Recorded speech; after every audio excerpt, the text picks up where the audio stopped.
You're listening to The Voluntary Life, where you can hear ideas for finding freedom in an unfree world. Visit thevoluntarylife.com to connect with the show and hear all past episodes. Here's your host, Jake. Hi, it's Jake here. Welcome to The Voluntary Life. This week's episode is about psychology and also personal freedom. And I'm going to be sharing some interesting ideas from a book that I've just read about understanding and dealing with manipulative people.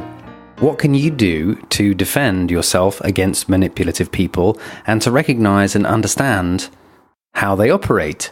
So that's what I'm going to be talking about in this week's episode. Before I do, though, I just want to say a big thank you to my new patron, Sarah S. If you're interested in becoming a supporter of the show as well, then you can do so by becoming a patron of The Voluntary Life on Patreon. And you can find out more about that from the link that I'll put in the show notes, which you can access directly on your podcast player, or you can find more information at my website, thevoluntarylife.com, or go directly to my Patreon page, which is patreon.com/thevoluntarylife, to see all the rewards that you can get for supporting the show, including bonus episodes. And this week's bonus episode is a productivity hack about how to decide what books to read. So on to this week's show. I want to tell you about some interesting ideas that I picked up from this book, In Sheep's Clothing, Understanding and Dealing with Manipulative People by George K. Simon, who's a psychologist. I found some interesting ideas in this book. I do have some criticisms of the book too, and I'll tell you about those afterwards. But first of all, I'll share with you some of the useful ideas that I found in this book for tackling manipulative people in life. What can you do to defend yourself against unethical people and manipulative people? This book is by a psychologist who's helped a lot of clients to handle dealing with manipulative people and deal with the question of manipulative people causing problems in their lives. And he's also dealt with a lot of manipulative people directly as clients. So the book contains his ideas, and I thought I'd share with you the ones that I found most useful. One of the most important things that George K. Simon, this psychologist, says in this book is about how to understand the motivation of manipulative people. He makes the point that it's very tempting to look for complex motives and to try and understand the personal insecurities and background that leads people to behave unethically and to behave aggressively towards others.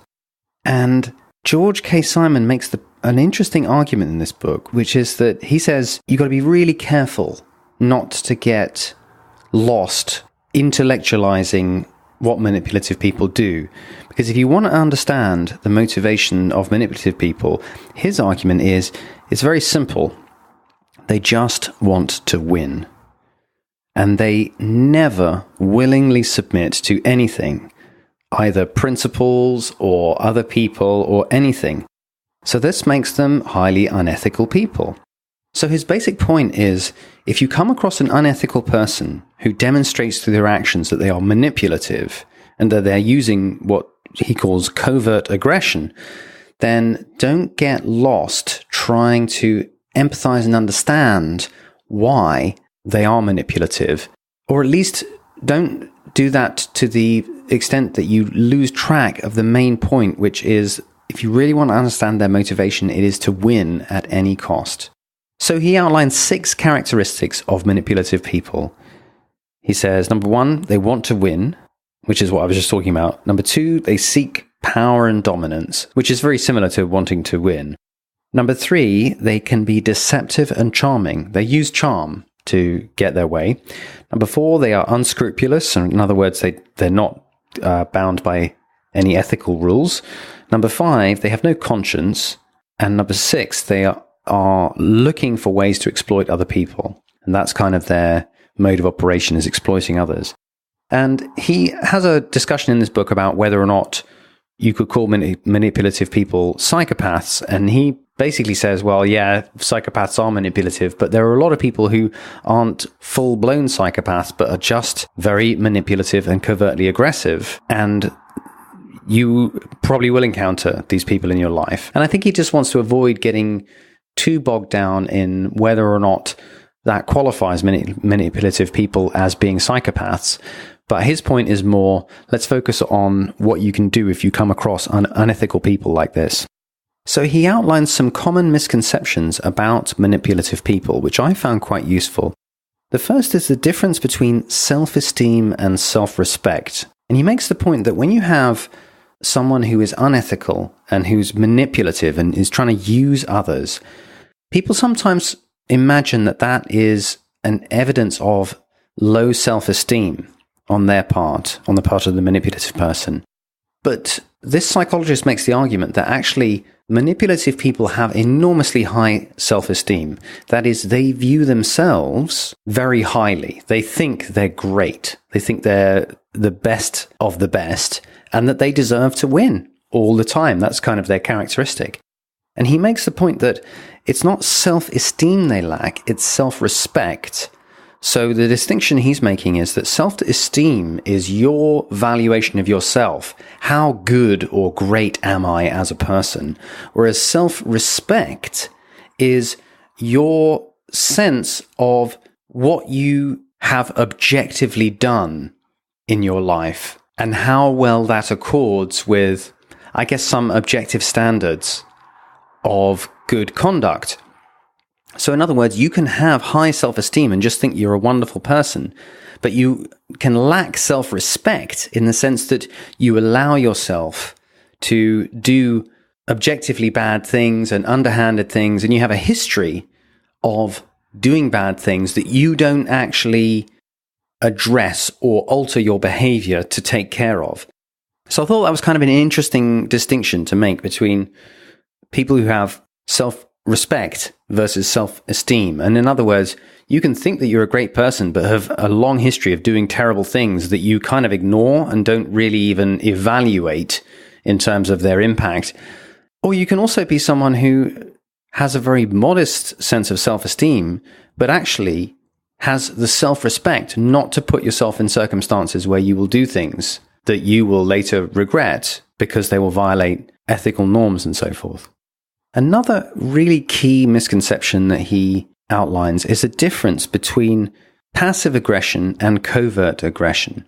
So he makes the point that often it's tempting to think of manipulative people as being passive aggressive, but he makes the point that passive aggressive is very different from covert aggression. So a passive aggressive person is somebody who is passive. They don't do stuff, and that frustrates others. And a typical example of this would be the yeah, but game. Somebody who's got a problem in life and their friends are trying to help them, and their friends are offering suggestions, and the passive aggressive person is saying, yeah, but that won't work because blah, blah, blah. And they're kind of playing this psychological game where they're frustrating everybody else and passing on their own sense of frustration to other people. That's passive aggression.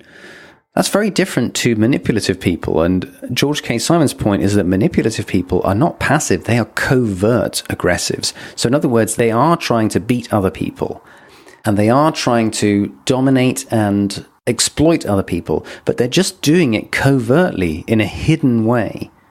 And it's not passive, it's just secretive or veiled. So hiding your aggression is not the same thing as being passive in your aggression. So what do manipulative people look like and what do they do? He gives some interesting stories and anecdotes in this book to show you what manipulative behavior is like. And I thought I'd just share a couple with you. One is a character that he calls Joe. And this is based on one of his case studies. I think he was actually the psychologist for the family of this guy, Joe. So Joe was very demonstrative about what a thoughtful and considerate father he was towards his daughter. And he made a big deal about how he was really concerned that his daughter would do well in life and that he knew that she was really intelligent and that she should be getting straight A grades across the board in school. And when she wasn't getting straight A grades, he professed a lot of concern for his daughter and started to essentially pressurize his daughter to get better grades. And his wife was concerned that this was not in the best interests of their child. But Joe's approach would be to say things to his wife like, if you cared as much as I do, then you would also want her to succeed. And don't you have faith in her like I do, that she can get straight A grades? So what was going on here was that his behavior and his arguments were ostensibly about being a good father, but his real motivation was simply that he wanted to have a daughter with A grades because that is something that he wanted to have like a trophy. So he was using his daughter for his own purposes and pressuring her and forcing her to do all kinds of extra study classes and this, that, and the other to get her to get better grades. And in the process, making her extremely miserable. But the point is that he was doing this in a covert way. So he wanted something, which is to have a child with high grades that he could show off about. And he wanted that without any regard to what it would cost all the other people in his life, his daughter, his family, and so forth. Another interesting example of a manipulative person is someone who was a priest who this psychologist, again, came into contact with, I believe, his wife, and was the psychologist for the wife of this priest. And this priest was ostensibly very devoted to helping his parishioners. And he was really somebody who worked incredibly hard and went out and met parishioners. And he made a big deal about doing the Lord's work and all of this. And in fact, he was so dedicated to being a priest that he moved his family to another area, I think an inner city area, with lots of social issues and so forth, that he could then do more good work in the community. And basically just was a kind of workaholic and was out there working the whole time to the detriment of his family. He had kids and he did not spend time with his kids and his wife.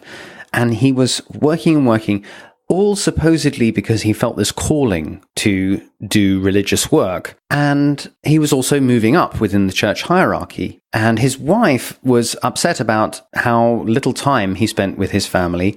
And he would use this excuse of, can't you see, how important it is to do the Lord's work and all this. And basically he cast himself as kind of a martyr figure. And he was, in the meantime, also busy moving up within the church hierarchy. But he came to a point in his career within the church where one of his supervisors, I'm not quite sure of terminology of what to call everyone in churches, but anyway, somebody who was one of his supervisors essentially said to him, listen, we think you're doing a great job, but we hear there's been some problems at home, and that is an issue for us. It's really important that we demonstrate family values and so forth. And when this priest received this message, he immediately changed his approach to his family completely. Suddenly he's booking weekends away. Suddenly he's saying how important it is to spend time with his family and so forth. And the point that the author was making about this was, none of this was for the benefit of his family life or for the benefit of his parishioners or really any sense of purpose in life. It was essentially naked ambition, but it was cloaked in these excuses of serving the people, serving God, and so forth. So that's also an example of covert aggression.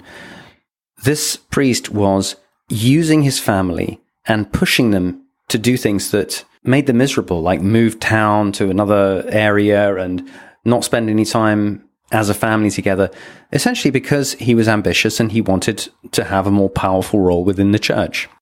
So that's a couple of examples of manipulative people. I think I'm going to leave it here for this week's episode.